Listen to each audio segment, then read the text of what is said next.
Di tengah melandainya kasus COVID-19 di Indonesia, kewaspadaan masih harus diterapkan. Apalagi di sejumlah negara dunia, kini tengah merebak kasus COVID-19 subvarian Omikron BA2 dan Delta Cron. Subvarian Omikron BA2 dikenal dengan sebutan Omikron siluman. Varian ini disebut-sebut lebih cepat menular dan menyebar dibandingkan varian corona yang muncul sebelumnya. Sementara itu Delta Cron merupakan hibrida atau rekombinan varian Delta dan Omikron. Badan Kesehatan Dunia (WHO) menyebut Delta Cron telah menyebar di berbagai negara, seperti Amerika Serikat, Prancis, Denmark, dan Belanda. Di Indonesia, Kementerian Kesehatan melaporkan hingga 21 Maret 2022 telah menemukan 808 kasus COVID-19 varian BA2, namun belum mendapatkan laporan untuk kasus Delta Cron. Sekretaris Direktorat Jenderal Kesehatan Masyarakat Kementerian Kesehatan, Siti Nadia Tarmizi menjelaskan, kasus BA2 jauh lebih rendah ketimbang varian awal Omikron yang mencapai 5.600 lebih kasus. Mayoritas kasus ditemukan di Pulau Jawa, yakni DKI Jakarta, Jawa Barat, Jawa Tengah, dan Banten. Meski kasus BA2 telah terdeteksi, namun pemerintah menilai kebijakan rem darurat atau pengetatan protokol kesehatan belum perlu dilakukan. Satgas Penanganan COVID-19 masih akan memantau laporan harian corona secara periodik setiap harinya. Yang harus kita waspadai adalah pada saat ini seperti kondisi sedang terjadi penurunan kasus, kalau kemudian terjadi dominasi daripada varian BA2, maka akan kembali terjadi peningkatan kasus. Nah, ini tentunya ada dampaknya ya. Artinya ini akan memperlambat upaya kita untuk menekan kasus serendah mungkin untuk kita bisa mengendalikan pandemi dan menuju ke situasi endemi yang sudah kita rencanakan. Yang kedua adalah tentunya kita tidak ingin ya menarik rem darurat kembali ataupun harus memperketat mobilitas dikarenakan terjadinya peningkatan kasus yang signifikan sebagai akibat dampak daripada varian BA2. Oleh karena itu tentunya yang harus dilakukan masyarakat tetap patuhi himbauan pemerintah untuk menjalankan protokol kesehatan. Pelonggaran protokol kesehatan kita lakukan, tapi ingat tidak semua pelonggaran kita lakukan di semua tempat-tempat publik. Yang kedua, sementara itu, epidemiolog dari Universitas Griffith Australia, Diki Budiman, meminta banyak pihak tidak menganggap remeh dua varian baru COVID-19 tersebut. Cakupan vaksinasi harus digenjot lebih besar dengan tetap disiplin menerapkan protokol kesehatan. Hal itu demi menghindari munculnya gelombang baru kasus COVID-19, seperti yang dialami sejumlah negara di Asia dan Eropa. Apalagi menurut Diki, varian BA2 4 kali lebih cepat menular ketimbang varian awal Omikron. BA2 ini ya, masih juga Omikron sebetulnya atau subvarian Omikron yang tampaknya saat ini menjadi virus ataupun patogen yang paling menular di dunia saat ini ya, karena kecepatannya dan bicara keparahan ini yang tampaknya kita masih data sementara ini masih cukup bisa berharap bahwa ini tidaklah separah misalnya lebih parah dari Delta. Bukan karena ini tidak serius, tidak. Karena pertama, status imunitas di Indonesia dan dunia secara umum juga sudah jauh lebih, jumlahnya lebih banyak, termasuk dari yang terinfeksi maupun dari yang vaksinasi. Dengan adanya temuan varian baru corona, harusnya membuat masyarakat tetap patuh terhadap protokol kesehatan selain mendapatkan vaksinasi COVID-19. Dengan begitu, kita akan siap untuk bersama-sama mengakhiri pandemi COVID-19 yang sudah 2 tahun lebih harus dijalani. Tim Liputan, Kompas TV. Lalu saudara, apa yang patut diwaspadai dari subvarian Omikron BA2 dan rekombinasi Delta Cron? Bersama sejumlah narasumber akan kita bahas pagi ini. Ada ahli virologi Universitas Udayana, Igusti Ngurah KD Mahardika, dan Direktur Pasca Sarjana Universitas Yarsi yang juga mantan Direktur Penyakit Menular WHO Asia Tenggara, Chandra Yoga Aditama. Selamat pagi Prof. KD dan Prof. Chandra. Selamat pagi. Sehat-sehat ya Prof ya? Sehat, alhamdulillah. Terima kasih sudah bergabung di Sapa Indonesia Pagi. Saya ke Prof. Chandra terlebih dulu. terkait dengan subvarian Omikron BA2 ini Prof. Sudah ditemukan 800 kasus subvarian Omikron BA2 di Indonesia. Apa sebenarnya yang berbeda dari BA2 dibandingkan varian Omikron ini? Dan status mutasi virusnya ini seperti apa sih Prof? Ya, yang pertama soal jumlah dulu ya, yang tadi disebutkan 800. Jadi pada waktu bulan Februari, WHO sudah mengumpulkan data seluruh dunia, disebutkan bahwa sekitar 1/5 pada bulan Februari ya, dari Omikron itu adalah BA.2, walaupun ada beberapa negara yang lebih dari 50% pada bulan Februari sudah BA.2. Nah, beberapa negara yang lebih dari 50% BA.2 itu sebagian dekat kita ya. Ada Brunei Darussalam, ada Filipina, selain ada India dan sebagainya. Itu pertama. Yang kedua tentang jumlah juga, itu kan Februari. Ke arah Maret ini memang jumlahnya meningkat. Salah satu data yang baru saja dikeluarkan oleh Amerika kemarin, bahwa bulan Februari angkanya masih di bawah 10%, itu BA.2 dibandingkan dengan seluruh Omikron, tetapi pada bulan Maret ini angkanya sudah 25%. Itu di Amerika Serikat. Kemudian di Inggris, data mungkin beberapa hari yang lalu keluar bahwa sekitar 57% 57% Omikron di Inggris itu adalah BA.2. Ini soal angka dulu. Kemudian soal dampak.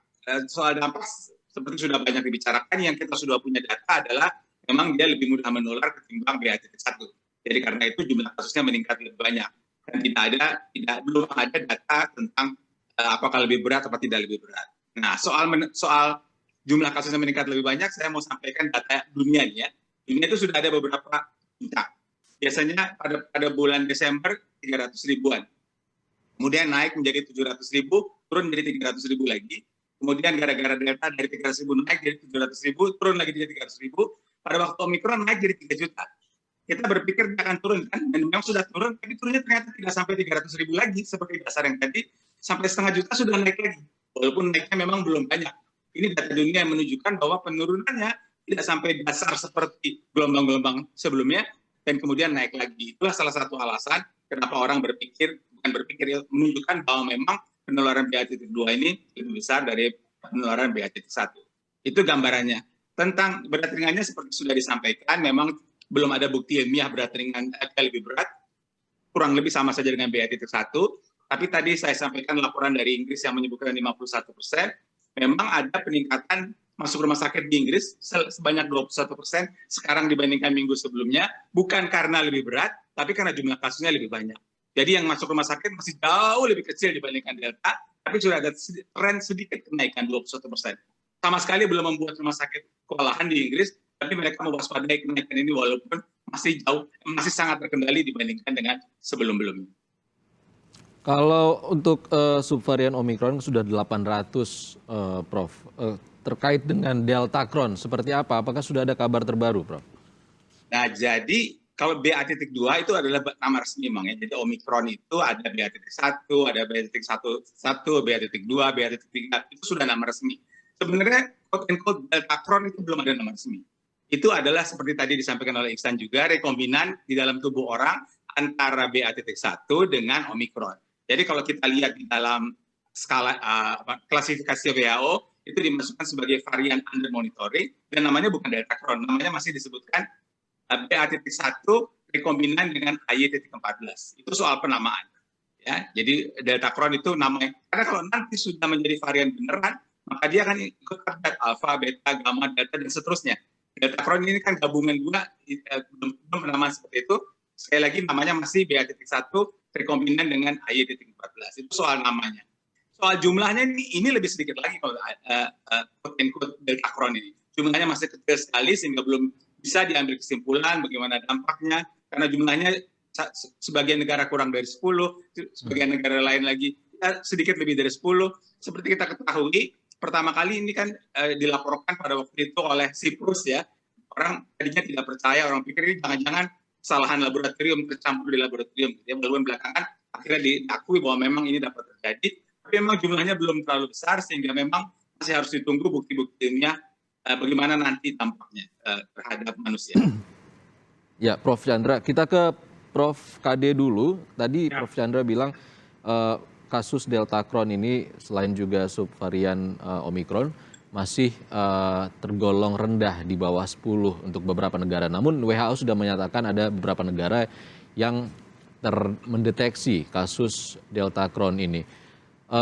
Seperti apa Prof antisipasi sebaiknya terkait dengan kasus Delta Crohn ini? Apakah memang berbahaya atau seperti apa nantinya status untuk mencapai varian of concern?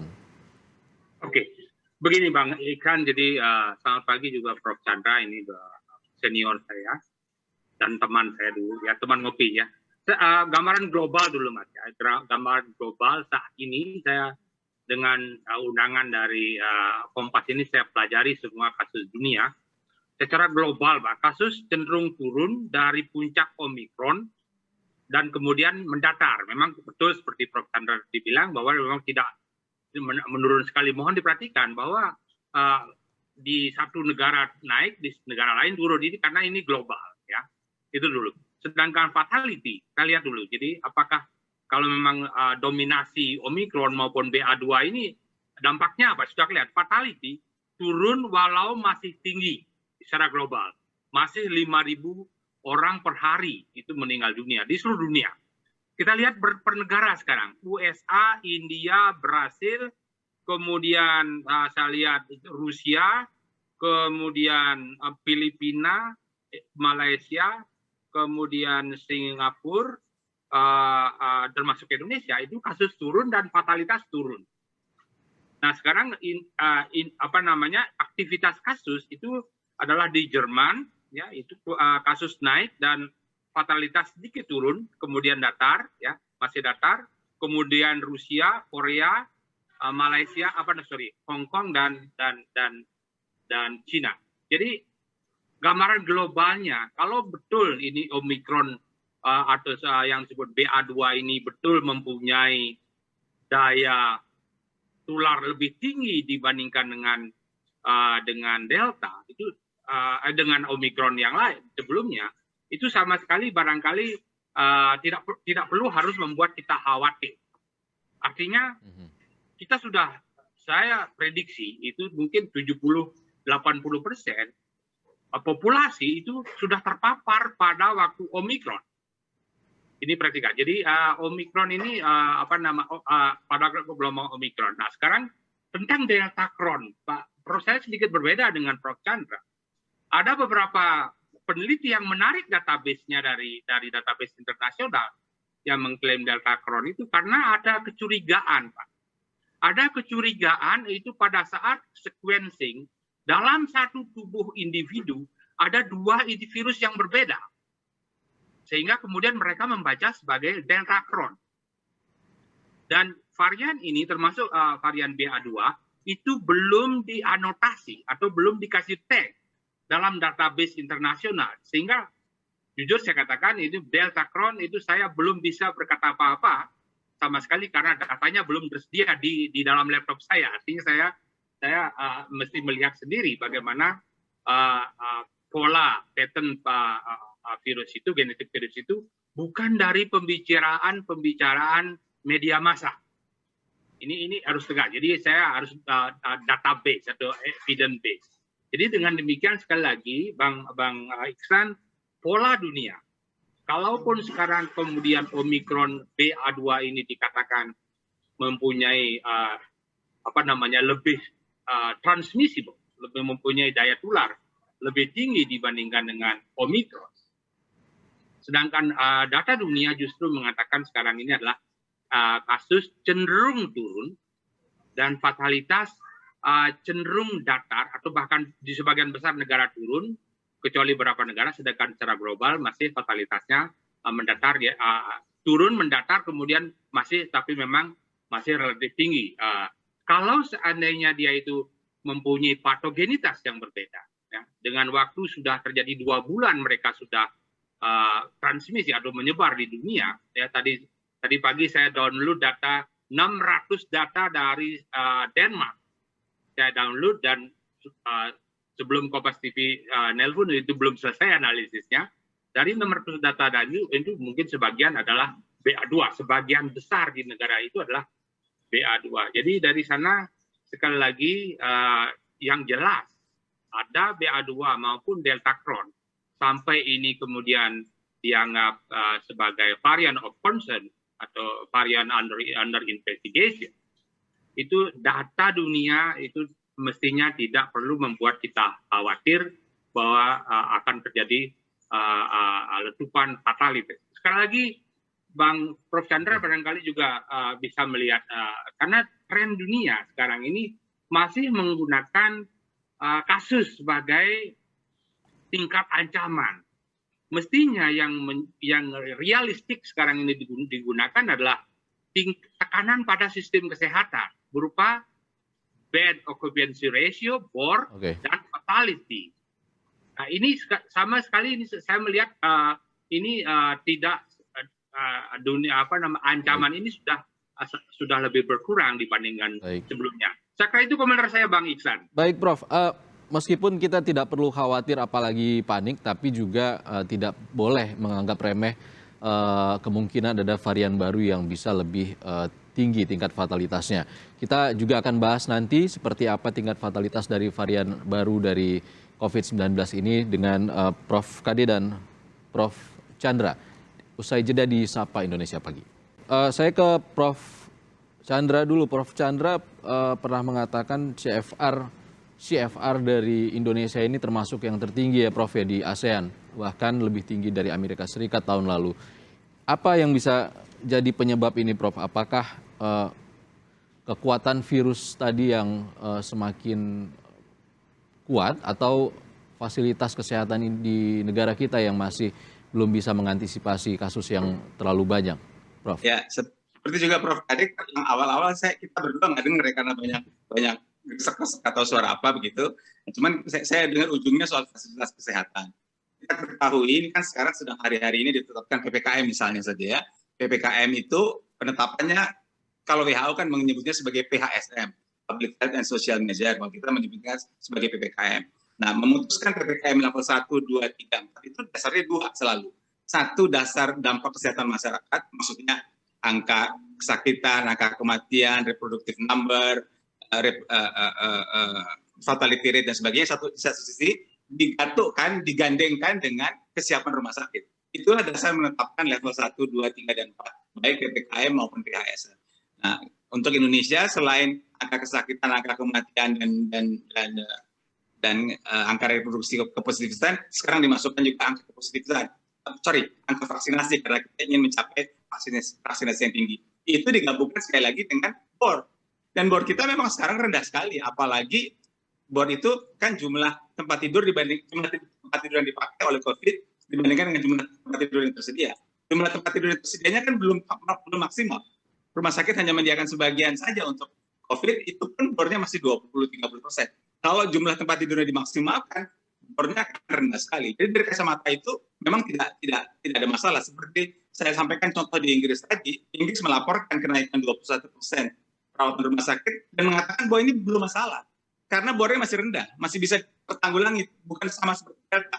Tetapi bagaimanapun juga kan ada kenaikan 21%. Itu yang mereka waspadai. Nah, itu satu sisi. Jadi respons public health dan situation public health itu dua dasar utama menetapkan public health and social measure, dan juga itu juga dasar utama yang di mana kita menetapkan PPKM yang hari ini, saya kira hari ini atau kemarin ditetapkan. Jadi memang dua itu harus dilihat berjalan bersama-sama. Nah, saya sekali lagi ingin menyampaikan di sini bahwa si BA.2 memang subvarian dari Omicron, tapi Delta Crohn karena berulang tadi sebutkan ya, itu belum nama resmi. Nama resmi yang ada di dalam klasifikasi WHO varian under monitoring adalah BA.1 rekombinan dengan AY.14. Karena statusnya masih varian under monitoring. Kalau varian under monitoring ada dua nasibnya katakanlah. Kalau buktinya terbukti maka dia akan naik menjadi varian of interest. Kalau dia naik menjadi varian of interest baru ada nama abjad break-nya. Tapi bukan tidak mungkin varian under monitoring kemudian turun menjadi formerly monitor varian. Jadi itu semua memang masih dimonitor, belum ada istilah abjad alfa, beta, delta, gamma, dan sekali lagi. Delta Crohn itu kan katakanlah ucapan awam karena seakan-akan ada gabungan dua hal. Kalau nanti benar-benar menjadi VOI atau VOC, mudah-mudahan tidak, maka akan ada satu nama pasti. Sesuai dengan nama abjadnya, saya sudah nggak ingat karena sudah Prof, abis Mu apalagi saya nggak ingat. Prof, dengan sistem kesehatan di Indonesia saat ini apakah Anda nilai mampu untuk menghadapi varian COVID-19 jika dikhawatirkan meledak ke depannya? Kita sudah berhasil menghadapi berbagai gelombang ya. Kita sudah berhasil menghadapi yang Wuhan dengan D614B, kita sudah berhasil menghadapi Alpha, sudah pernah menghadapi Delta, dan semua naik dan kemudian turun. Artinya sistem kesehatan kita memang sudah teruji melakukan beberapa hal. Hanya saja pada waktu Delta memang sempat ada kerepotan yang luar biasa. Orang sampai harus mengantri di IGD. Nah, tetapi kita kalau yang sekarang, kalau yang BA.2 ataupun yang quote-unquote Delta, tidak ada bukti sama sekali yang menyebutkan dia lebih berat. Jadi barangkali itu hal lain. Tetapi bahwa sistem kesehatan harus tetap kita jaga, ya. Bukan hanya soal COVID, kita mesti ingat, Presiden juga bicara soal tata arsitektur kesehatan global. Kita harus tetap menjaga sistem kesehatan kita, baik untuk menangani COVID ini, maupun untuk menghadapi pandemi berikutnya. Itulah yang saya kira akan dibicarakan di G20 dalam beberapa hari ini.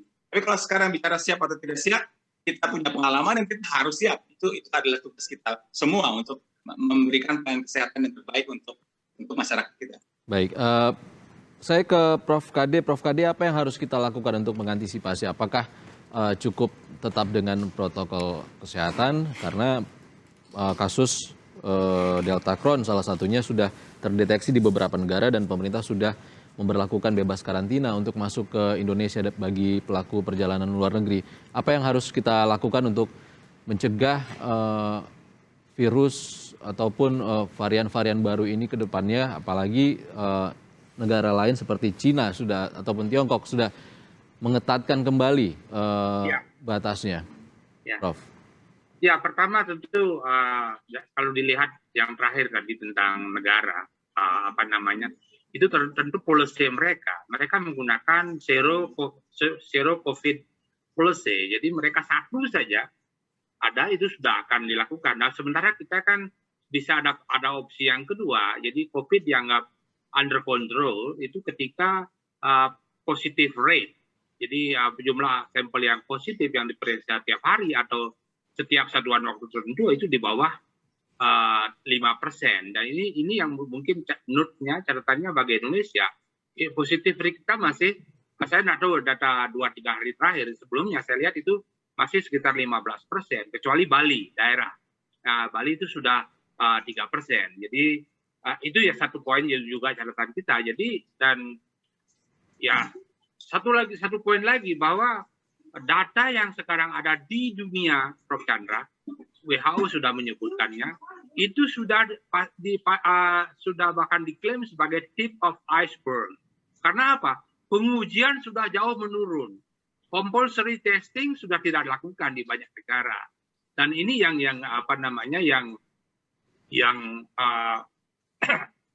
membuat ya ada situasinya sebetulnya quote and quote situasinya ya kita masih punya COVID-19 di sekitar kita, tetapi dengan asumsi sekali lagi dengan ada beberapa data yang menunjukkan bahwa persentase penduduk yang bukan target ya, persentase penduduk yang divaksin sudah di atas 50%, beberapa daerah Bali bahkan sudah di atas 80%. Dan kemudian persentase penduduk yang terpapar Omikron sebelumnya itu yang sangat tinggi.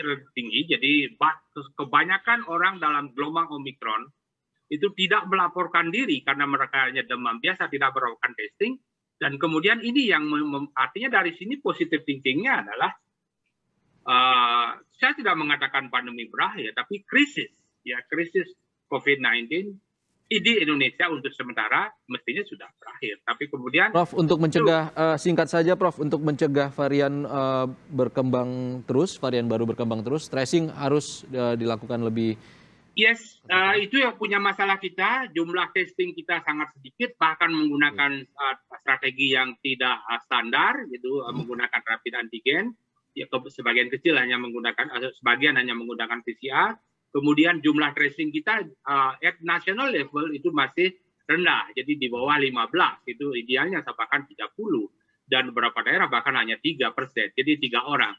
Jadi ini yang menyebabkan, sekali lagi saya tidak ada yang bisa dilakukan lagi lah ya untuk mencegah penyebaran ini virus. Mudah-mudahan seperti data yang terakhir nampaknya Omicron ini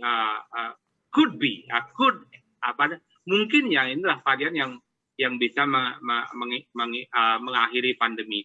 Apa yang harus kita lakukan sekarang, sambil pemerintah tetap menggenjot vaksinasi, terutama pada lansia dan pada yang mempunyai komorbid, ini yang menjadi catatan. Kemudian yang kedua adalah masyarakat melakukan prokes yang cerdas. Ya, we know. Kita yang tahu kapan kita harus melakukan prokes yang ketat ketika kita dalam kerumunan, kemudian ketika di dalam ruangan tertutup. Kemudian yang ini yang kemudian kita harus lakukan. Karena kita selagi tidak boleh tergantung lagi pada Satgas, pada polisi, pada Pabong Praja, pada polisi pajak. Terus kembali kepada kesadaran masing-masing oleh masyarakat ya Prof ya, untuk tetap menjaga protokol kesehatan dan juga memperoleh vaksin agar semakin banyak masyarakat yang divaksin dan juga kekebalan komunal bisa kita capai. Kita sudah habis Prof durasinya. Mohon maaf. Terima kasih Profesor Igusti Ngurah KD Mahardika, ahli virologi Universitas Udayana, dan sebelumnya ada juga Prof Chandra Yoga Aditama, mantan Direktur Penyakit Menular WHO Asia Tenggara. Terima kasih Prof, sehat-sehat. Salam sehat semua, salam sehat Prof Chandra.